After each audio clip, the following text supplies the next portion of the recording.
السلام علیکم ورحمۃ اللہ وبرکاتہ الحمد للہ رب العالمین والعاقبۃ للمتقین ولا عدوان الا علی الظالمین۔ آج ہمارا یہ درس جو ہے بڑی منزل کے مسافر، آج حضرت حسن بصری رحمۃ اللہ علیہ ان کا مختصر آج ہم تعارف کروائیں گے۔ اللہ رب العزت ہم سب مسلمانوں کو عمل کرنے کی توفیق عطا فرمائے۔ حضرت حسن بصری رحمۃ اللہ علیہ 22 ہجری کو مدینہ کے اندر پیدا ہوئے اور 88 سال کی زندگی گزاری اور 110 ہجری کے اندر انہوں نے مدینہ کے اندر وفات پائی۔ اور یہ زید بن ثابت رضی اللہ تعالی عنہ کے غلام تھے، اور دوسرے اقوال بھی موجود ہیں۔ اور جس طرح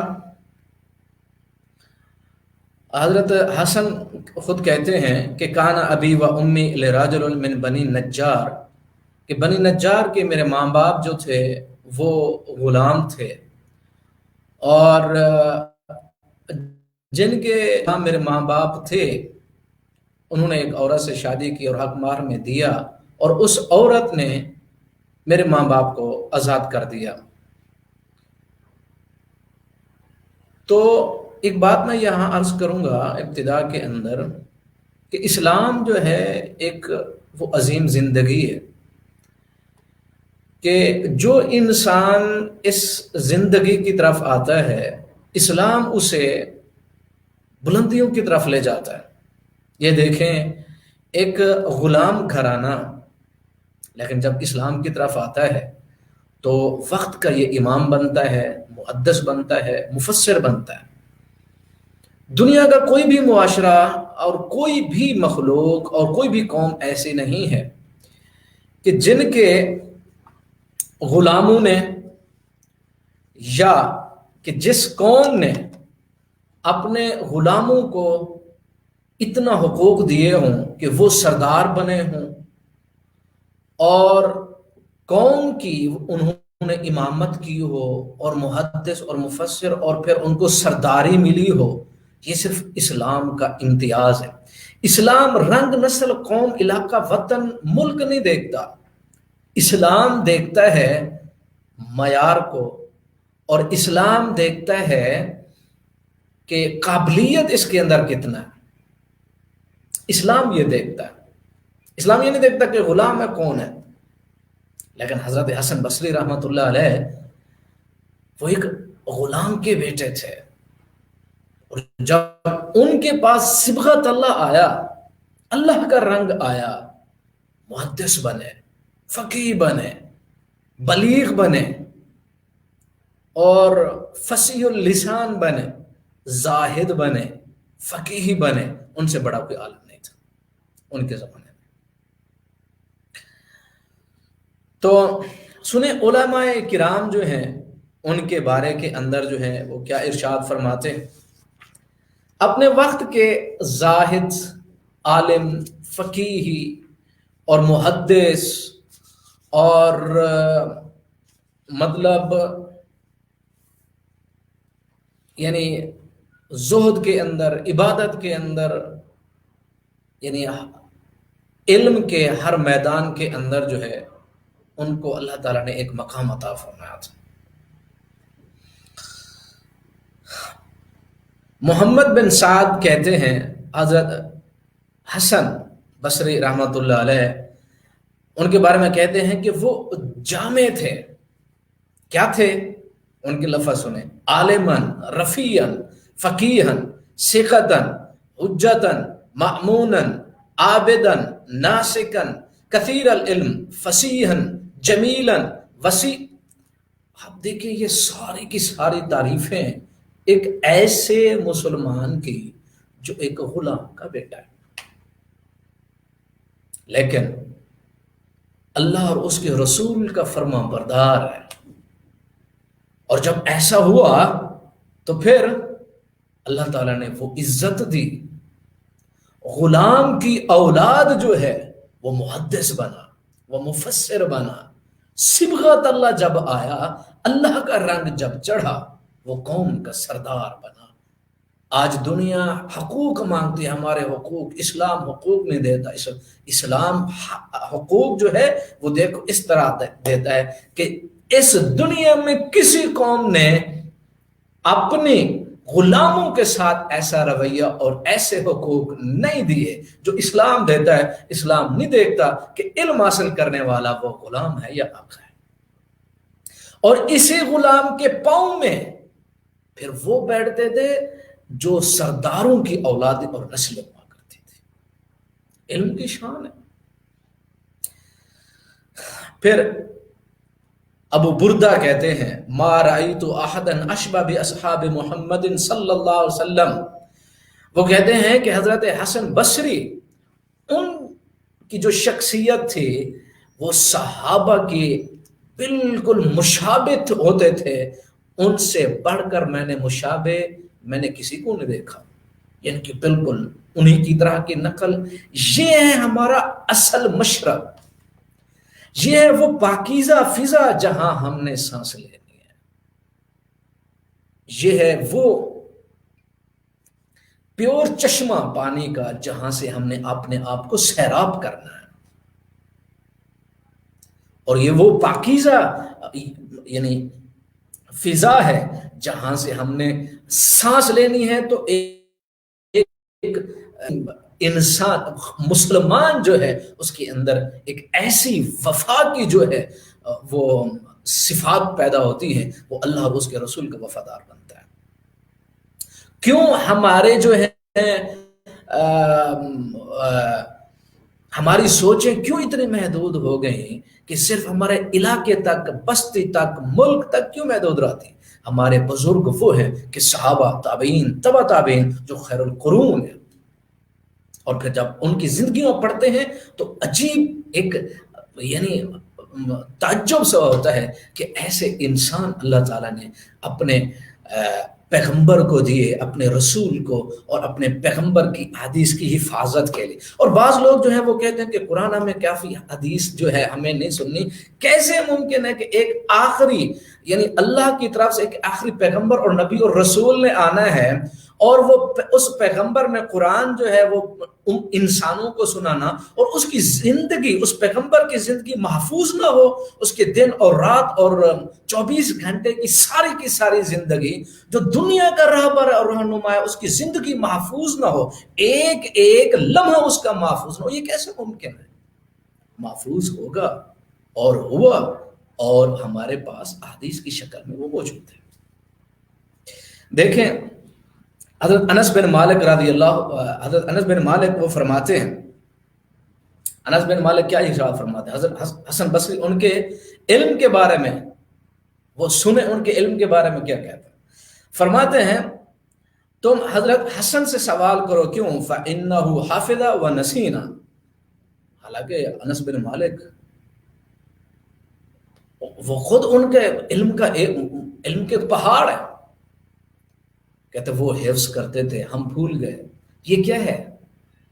یہ ایک عالم کی دوسرے محدث کی عزت ہے، جو قابلیت ہے دوسرے کی احترام ہے اس کا، جو اللہ تعالیٰ نے عزت دی دوسرے کو اس کا احترام ہے۔ ہمارے اندر کیا ہے؟ دوسرے کی خوبی دیکھی تو دوسری سائڈ پہ منہ پھیر لیا۔ یہ ہمارے اسلاف کا وطیرہ نہیں ہے۔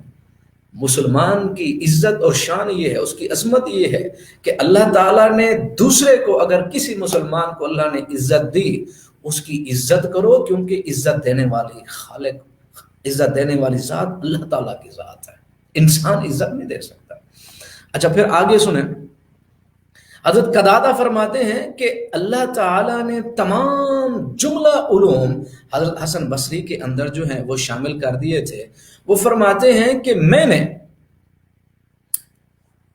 کسی کے اندر وہ سارے کے سارے علوم جو ہے وہ ایک شخص کے اندر پنہا جملہ نہیں دیکھے، ہاں اللہ یہ کہ جو وہ کچھ یعنی نہیں جانتے ہوتے سعید بن مسیب کے پاس لکھ دیتے اور ان سے پوچھا کرتے تھے۔ حضرت ایوب سختیانی یہ بہت بڑے محدث ہیں، یہ بھی بہت بڑے محدث ہیں۔ وہ ان کے بارے میں کیا کہتے ہیں؟ کان الرجل یجلس الی الحسن ثلاث حجج، ما یسألو ان المسألۃ حیبۃ لا، وہ فرماتے ہیں ایک شخص ان کے پاس جو ہے ایک کافی عرصہ بیٹھا اور اس کے سوال پوچھنا تھا لیکن 3 سال بیٹھا رہا، سوال نہیں کر سکا، کیوں؟ حیبت کی وجہ سے۔ آگے چلتے ہیں، حضرت قتادہ فرماتے ہیں ما کان احد اکمل مروۃ من الحسن، یہ ان کے اخلاق میں سے۔ آگے سنیں، عمران القصیر فرماتے ہیں کہ میں نے پوچھا فقلت ان الفقہاء، میں نے حضرت حسن سے کسی چیز کے بارے میں پوچھا تو انہوں نے کہا کہ ان الفقہاء یقولون قضا و قضا، کہ فقہاء ایسی ایسی باتیں کرتے ہیں، اس سوال کے بارے میں ایسے ایسے کہتے ہیں، آپ کیا کہتے ہیں؟ انہوں نے کہا وَهَلْ رَأَيْتَ فَقِيهًا بِعَيْنِكَ، کیا تو نے فقیہ دیکھا ہے؟ فقیہ کون ہوتا ہے؟ آپ سنیں، ایک محدث ہے، فقیہ کون ہوتا ہے؟ فرمانے لگے انما الفقیہ الزاہد فی الدنیا، فقیہ وہ ہے جو دنیا سے بے رغبت ہے۔ زہد کیا ہوتا ہے؟ زہد یہ نہیں ہوتا کہ دنیا جنگلوں کے اندر چلے جاؤ، نہیں، لا ضرورت فی الاسلام، اسلام کے اندر رہبانیت نہیں ہے۔ مسئلہ یہ ہے کہ دل کے اندر وہ جگہ نہ ہو، دنیا کی جگہ نہ ہو، دل کے اندر دین، اسلام اور قرآن بستا ہو، اور معاشرے کے اندر مسلمان جیتا جاگتا ہو اور پھر زندگی گزارتا۔ فرماتے ہیں البصیر بدین، اور دین کی بصیرت ہو۔ زہد یہ ہے، زہد یہ نہیں ہے کہ دین کی اس کو بصیرت نہ ہو، جنگلوں میں وہ پڑا ہو اور وہ سمجھے کہ بہت بڑا زاہد ہے، نہیں، دین کی پوری اس کو بصیرت ہو۔ المداوم علی عبادت ربہ، اور اپنے رب کی عبادت کرتا ہو، اس کو فقیہ کہتے ہیں۔ فقیہ فتووں کا نام نہیں ہے، فقیہ مناظرے کا نام نہیں ہے، فقیہ جو ہے مسائل حل کرنے کا، صرف حل کرنے کا نام نہیں ہے، عمل، دل کے اندر دنیا کو جگہ نہ ہو، دین کی بصیرت ہو اور عملی عبادت ہو، یہ ہے فقیہ۔ اچھا پھر آگے سنیں، فرماتے ہیں کہ ایک آخری بات جو ہے میں کرنے لگا ہوں حضرت حسن بصری رحمۃ اللہ علیہ کے بارے میں۔ حضرت ایوب سختیانی وہ فرماتے ہیں لو رایت الحسن، اگر آپ حسن کو دیکھتے لقلت انک لم تجالس فقیہا قط، اس کے علاوہ میں بڑا فقیر میں نے کبھی دیکھا نہیں۔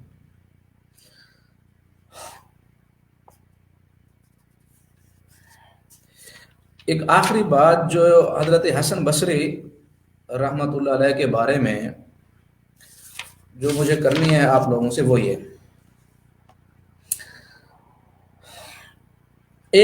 لقیت مسلمہ بن عبد الملک، وہ کہتے ہیں کہ فقال یا خالد، میں نے کہا کہ اے خالد مجھے اخبرنی، مجھے ذرا حسن کے بارے میں آپ بتائیں۔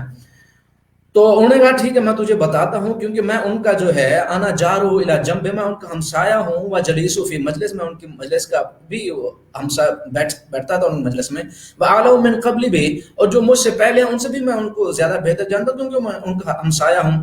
اشبہ الناس سریرۃ بعلانیہ، اب سنتے جائیں کہ ان کی جو زندگی ہے، ظاہری زندگی اور علانیہ زندگی میں کوئی فرق نہیں۔ وَأَشْبَهُ قَوْلًا بِفِعْلٍ، قولاً اور فعلاً بالکل برابر ہیں۔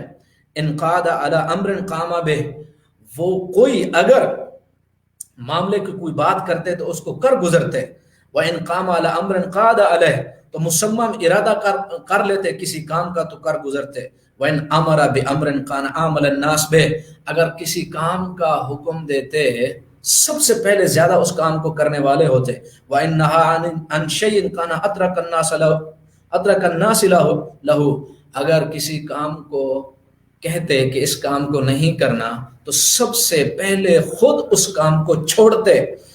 رَأَيْتُهُ مُسْتَغْنِيًا عَنِ النَّاسِ، لوگوں سے بے پرواہ تھے، لوگوں سے بے پرواہ تھے۔ اچھا اس کی بھی بڑی تفسیر ہے، یعنی وضاحت ہے کہ بے پرواہ تھے لوگوں سے، کیا مطلب؟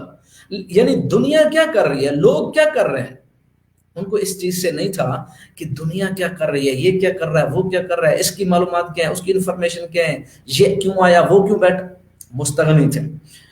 ورأیت الناس محتاجین الیہ، اور لوگ جو ہے ان کی طرف محتاج تھے، لوگوں کو ان کی ضرورت تھی۔ قال، تو کہتے میں نے کہا حسبک، بس اب ایک منٹ ذرا ٹھہر جا، کیف یذل قوم ھذا فیہم، تو وہ قوم کیسے گمراہ ہو سکتی ہے جس میں ایسے لوگ موجود ہوں۔ مجھے آپ بتائیں، یہ ہیں ہمارے وہ اسلاف، یہ ہیں ہمارے سلف صالحین، یہ ہیں ہمارے آباء و اجداد، یہ ہے ہمارا اصل چشمہ اور مشرب، جہاں سے ہم نے پانی پینا ہے، جہاں سے ہم نے سیراب ہونا ہے۔ لیکن آج کی جو دنیا، آج کی جو جنریشن، آج کی جو نسل ہے، وہ انتشار میں ہے۔ آج کا جو مسئلہ ہے پتہ ہے کیا ہے؟ وہ یہ ہے کہ عقل ہمارا ہے، دماغ ہمارا ہے، سوچیں غیر کی ہیں، آنکھیں ہماری ہیں، نظارے کسی اور کے ہیں، زبان میری ہے، گفتگو کسی اور کی ہے، دل میرا، جذبات کسی اور کے، جسم میرا، لباس کسی اور کا، پاؤں میرے، لیکن منزلیں اور راستے کسی اور کے ہیں، زندگی میری، مقاصد کسی اور کے ہیں۔ تو پھر ایسی زندگی میں سکون کیسے؟ انتشار آئے گا نا، انتشار آئے گا جب اس ساری چیزوں کے اندر مجھے اپنائیت محسوس ہی نہیں ہوتی، نہ عقل میں، نہ نظر میں، نہ زبان میں، نہ جسم میں، کسی میں کوئی میری چیز تو ہے ہی نہیں۔ جب آنکھوں پہ میں اگر نظارہ اور اینک لگاؤں گا اسلام کی تو اپنائیت محسوس ہوگی۔ اس پوری دنیا کے اندر انسان پریشان ہوتا ہی تب ہے مسلمان، جب وہ اپنے مقصد سے ہٹتا ہے۔ مسلمان جب انسانوں کے مقاصد کے پیچھے لگتا ہے تو پھر تباہ و برباد ہوتا ہے۔ دیکھیں دنیا کے اندر جب مسلمان خالق کے مقصد سے ٹکراتا ہے تو پھر تباہی اور بربادی لازمی اس کی زندگی کا حصہ بنتا ہے۔ مخلوق کے بننے سے پہلے اللہ تعالیٰ نے اس کا مقصد بنا دیا تھا، لیکن دنیا میں آنے کے بعد، شعور میں آنے کے بعد، کچھ حاصل کرنے کے بعد ہر انسان اپنی دنیا کے گول اور اپنے مقاصد بنا لیتا ہے۔ پھر اس کے سارے مقاصد اللہ کے مقصد کے ساتھ جب ٹکراتا ہے تو پھر تباہی اور بربادی صاحب ظاہر انسان کی ہی آنی ہے۔ پھر عظیم ہے انسان وہ مسلمان عظیم ہے جو ہر انسان اور ہر مخلوق کے مقاصد کو کراس کر کے وہ خالق کے مقاصد کی طرف لپکتا ہے۔ پھر صبغۃ اللہ کے رنگ میں رنگ جاتا ہے، ہر کلچر کو وہ بائی پاس کرتا ہے، ہر کلچر کو وہ چھوڑ دیتا ہے، ہر چاہے رنگ ہے، زبان ہے، نسل ہے، علاقہ ہے، اپنا ہے، پرایا ہے، غیر ہے، کسی کو خاطر نہیں لاتا، وہ صرف اور صرف اللہ کی اور اس کے رسول کی بات کو مانتا ہے۔ وہ غلام ہے تو اپنے خالق کا، وہ عابد ہے تو اپنے خالق اور مالک کا، وہ پھر کسی کی غلامی کو پسند نہیں کرتا ہے۔ تو پھر یہ ہے وہ مسلمان جو اللہ رب العزت قرآن مجید کے اندر ارشاد فرماتے ہیں، یا ایھا الناس اعبدوا ربکم، اے لوگو تم میری عبادت کرو۔ اگر تم میری عبادت نہیں کرو گے، دنیا کے اندر اپنے مقاصد بناؤ گے، وہ مقاصد میرے مقصد سے ٹکرائے گا، دنیا کے اندر بھی تم ناکام ہوگے، آخرت کے اندر بھی ناکامی تمہارا حصہ بنے گی۔ اللہ تعالی ہم سب مسلمانوں کو اس نقصان سے، اس خسران سے اور اس مصیبت سے ہمیں محفوظ فرمائے، دنیا میں بھی آخرت میں بھی۔ اللہ تعالی ہم سب مسلمانوں کو کامیاب فرمائے۔ اللہ تعالی ہمیں سننے سنانے کے بعد عمل کرنے کی توفیق عطا فرمائے۔ وما علینا الا البلاغ۔